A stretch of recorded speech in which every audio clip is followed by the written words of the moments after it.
Salve, salve, nação rubro-negra! Está no ar a segunda edição do programa do Mr. Mengão, o seu telejornal com as notícias do Flamengo. José Mourinho aprova e Gabigol pode voltar para a Europa, de jornal estrangeiro. Bandeira de Melo considera novamente candidatura para a presidência do Flamengo. Reunião entre Prefeitura e Caixa Econômica pode dar início a um acordo com o Flamengo pelo valor final do terreno do gasômetro. Eita, coisa boa! Anúncio e número da camisa. Flamengo acertou detalhes com Claudinho, confirma jornalista. Essas e outras você confere agora. Fica comigo até o final. Bora lá para as notícias. Olá você, muito boa tarde, muito frio aqui no Rio de Janeiro. E aí, como é que tá? Tá frio? Me fala aí. Depois da derrota para o Fortaleza na quinta-feira, o elenco do Flamengo recebeu 2 dias de folga. Depois de ter treinado na sexta-feira, os jogadores rubro-negros foram liberados dos treinamentos no sábado e no domingo. Contudo, nessa segunda-feira, dia 15, eles se reapresentaram, às 15 horas, horário de Brasília, no CT do Ninho do Urubu, com foco no próximo jogo. E a boa notícia é a volta dos uruguaios, que devem treinar amanhã, e a volta do Cebolinha, totalmente recuperado da sua contusão no quadril, que o afastou dos gramados por 6 jogos. E talvez o Bruno Henrique também volte ao time. Portanto, o único desfalque para o Flamengo nessa partida contra o Criciúma deve ser mesmo o volante Alan, que está suspenso por ter levado o 3º cartão amarelo na derrota contra o Fortaleza. A 17ª rodada do Brasileiro começou no sábado e só vai terminar nessa quarta-feira. Mas o Flamengo não entra em campo pela rodada porque a CBF adiou a partida contra o Internacional de Porto Alegre por conta de compromissos atrasados do time gaúcho na Copa do Brasil e na Sul-Americana. Dessa forma, o elenco só volta a campo contra o Criciúma no sábado, dia 20. A bola vai rolar a partir das 16 horas, horário de Brasília, pela 18ª rodada do Campeonato Brasileiro no estádio Mané Garrincha, em Brasília, com transmissão exclusiva do Premier Futebol Clube em TV paga. A equipe vai ter 5 dias de treinamentos antes de se deslocar para Brasília na sexta-feira, dia 19. A intenção do Tite é utilizar esse período para aprimorar as estratégias de jogo e elevar a condição física do grupo. Vale lembrar que o Flamengo caiu do 1º para o 3º lugar na tabela, somando agora 31 pontos. O atual líder da competição é o Botafogo, com os mesmos 33 pontos do Palmeiras, sendo que o Palmeiras perde pelo saldo de gols.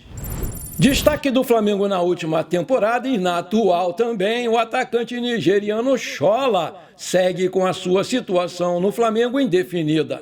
O jogador chegou a receber ofertas de outros clubes, mas nenhuma avançou. E desse modo, ele aguarda uma posição do Flamengo para saber se vai ou não ser comprado em definitivo ou se vai ter que voltar para o seu clube que o revelou.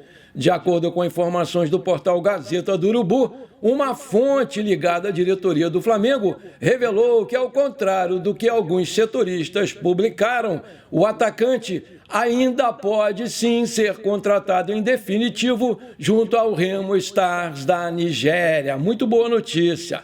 O Schola tem sido peça fundamental no Flamengo do Felipe Luiz.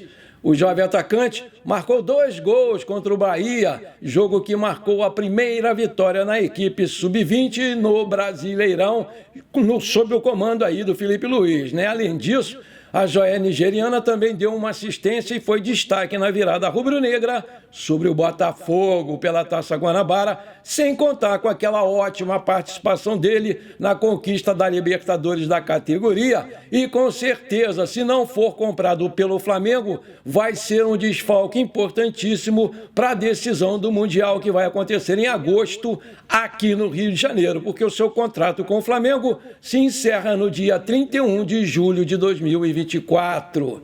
Enquanto o Flamengo avalia se vai comprar o Schola em definitivo, o jovem aproveita os seus últimos 16 dias de contrato com o Flamengo. Muitos torcedores pedem que o atacante permaneça na Gávea para as próximas temporadas. A multa rescisória do Schola, junto ao Remo Stars da Nigéria, está fixada em $450 mil, 2,4 milhões de reais na cotação atual, por 70% dos direitos econômicos do jogador. Assim, caso fique com o jovem, o Flamengo vai ter que pagar esse valor ao clube que o revelou. Aí eu te pergunto, você acha que o Flamengo deve comprar o Schola? Coloca aí. As eleições no Flamengo ocorrem no final do ano, porém as movimentações tiveram início já no primeiro semestre.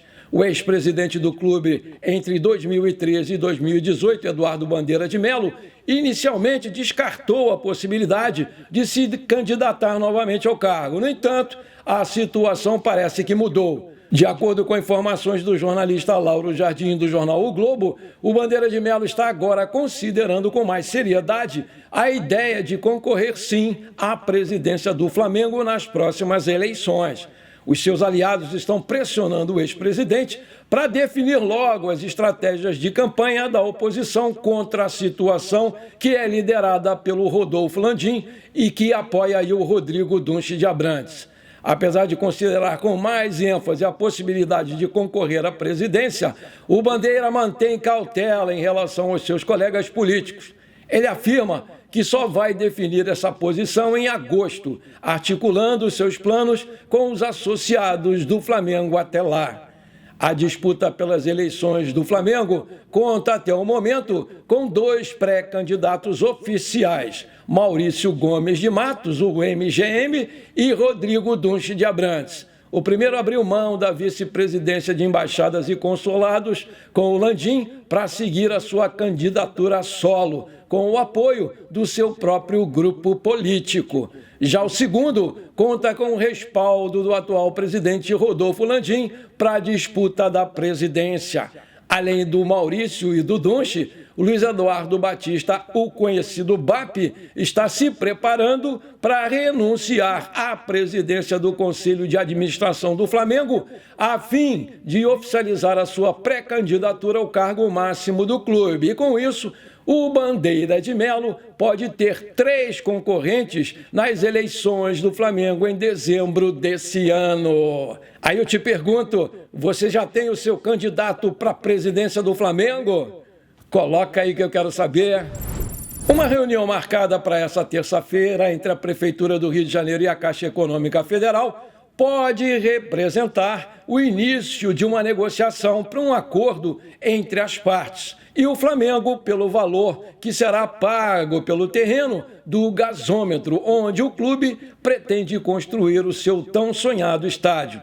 O encontro vai ter a participação do prefeito do Rio de Janeiro, Eduardo Paes, e de Carlos Vieira, que é o atual presidente da Caixa Econômica Federal.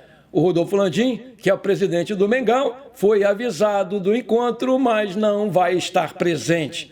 Logo depois da oficialização da decisão da Prefeitura de desapropriar o terreno, que pertencia a um fundo de investimentos administrados pela Caixa Econômica, o banco começou a se movimentar nos bastidores para judicializar a questão na tentativa de aumentar o valor estabelecido pela Prefeitura do Rio de indenização pela área de 88,3 mil metros quadrados, conforme informou o blog do jornalista Lauro Jardim.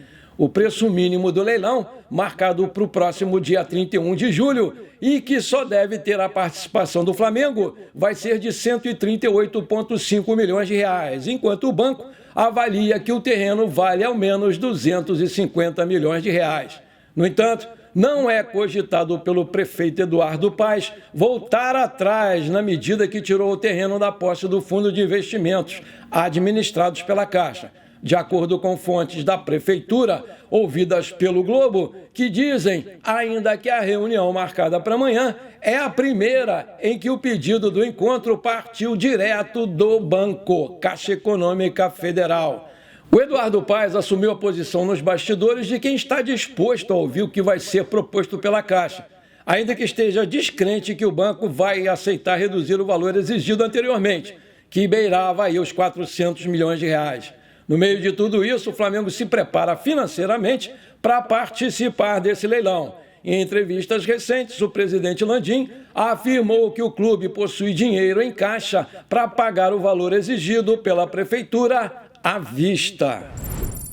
Agora eu tenho um pedido para te fazer em nome da nossa amizade. Se você está curtindo o nosso programa, então não esquece, manda abraço agora no like para fortalecer o nosso canal. E se você ainda não é inscrito, bora lá, me dá esse prazer, me dá essa alegria. Aperta o botão inscrever-se, aperta o sininho ali e pronto, facinho, simples assim. Você me ajudou demais, muito obrigado.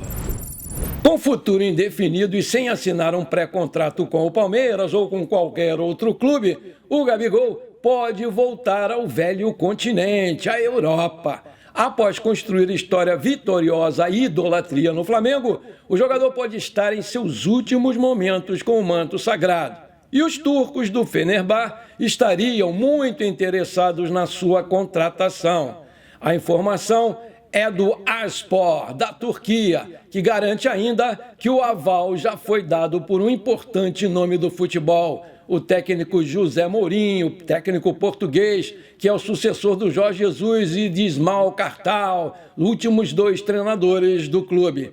A possibilidade de contratar o Gabigol passou por Mourinho, que teria respondido de forma afirmativa aos turcos, aprovando imediatamente o nome do atacante. Além disso, a informação também é de que os primeiros contatos já aconteceram.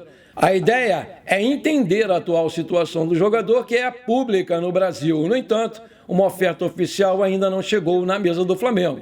Mas o clube já calcula valores e especula uma boa base para conversar. De acordo com o jornal turco, o Fenerbahçe deseja oferecer 8 milhões de euros, ou seja, 47,7 milhões de reais na cotação atual. Apesar da compensação financeira curta para um ídolo, é um jogador com um contrato se encerrando no final do ano, podendo sair de graça, e por isso a quantia agrada ao Flamengo. A notícia mais recente que se tem sobre o futuro do Gabigol foi dada pelo próprio jogador. Na zona mista do jogo contra o Fortaleza, na última quinta-feira, ele respondeu sobre o tema, deixando em aberto até a sua permanência no Flamengo.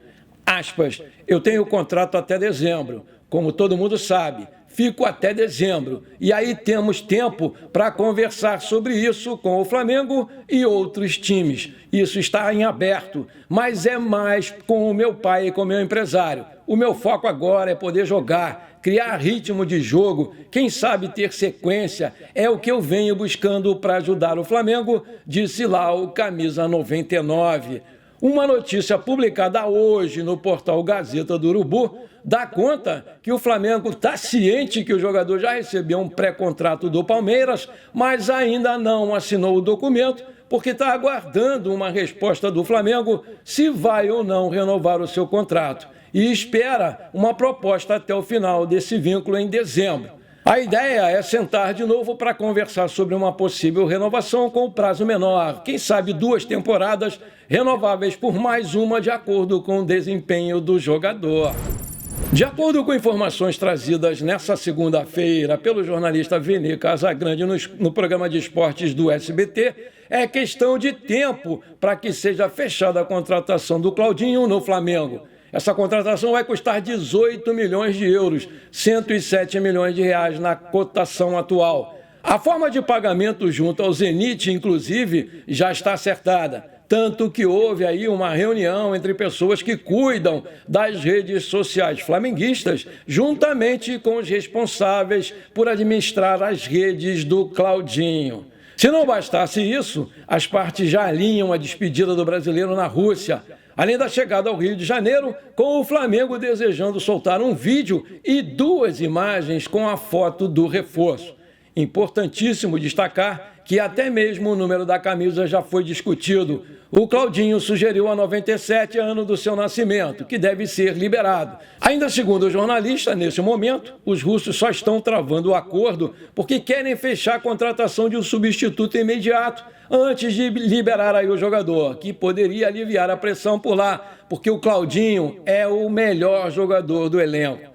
Vale lembrar que antes mesmo de chegar a um acordo no Flamengo, o Zenit propôs ao jogador uma renovação de contrato, aceitando pagar muito mais dinheiro, mas o jogador não topou. O motivo de não querer permanecer na Rússia é justamente a sua grande vontade de vestir as cores do Flamengo e também de voltar, quem sabe, à seleção brasileira do Dorival. Vamos aguardar o anúncio da maior contratação da história do Flamengo com muito otimismo. Quem viver, verá. Bom, por enquanto foi isso. Eu espero que você tenha gostado do nosso programa. Muito obrigado de coração por você ter ficado comigo até aqui. Um forte abraço. Não esquece de compartilhar com seus amigos e parentes flamenguistas esse programa para a gente crescer o nosso canal. Eu conto muito com você. Bora lá ser feliz. Pra cima deles, Mengão!